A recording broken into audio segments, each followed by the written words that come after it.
Menteri Rangba Kejalau Konrad ke Sangma Ula Pentep Baka Jingtmu Yakendu Yo Amit Shah Menteri Bedai Kemi Yakatan Kampoi yang Sarkar India Banikren Halo Kakam Ya Pynbeit Po Hapdeng Kejala Meghalaya Assam Lapen Kendriano Syakatan Trip Bayar Arajar Arkuar Daga Boong Balawan Ra Jingpen Kelai Katrik Yakendu Kabadai Mentakasi Kendai Trip Bayar Arajar Arkuar Syakatan Trip Bayar Arajar Arkuar Namar Kecing Kyrpad Amit Shah Namar Bau Bun Kampalat Bat Lapen Tip Yakeni Syau Menteri Rangba Kejala Assam Du Kumju requested if the meeting can be postponed to 15th.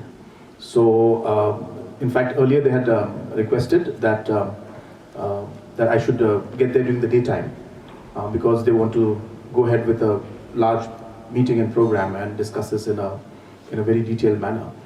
And so, I accordingly had made plans that we will discuss with with the Honourable Speaker and figure out how to go forward. But that didn't happen, and Honourable Home Minister informed me that because of his schedule, he urgently requested that if the meeting can be postponed to 15th. So I had no problems with that, and I spoke to the Honourable Chief Minister of Assam, and he also had obviously no issues.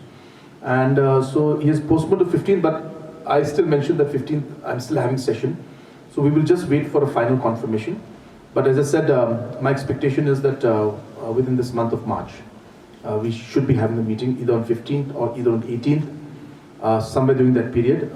It's just a question of the convenience of Home Ministry, Assam CM and myself. So we're just waiting for the final date.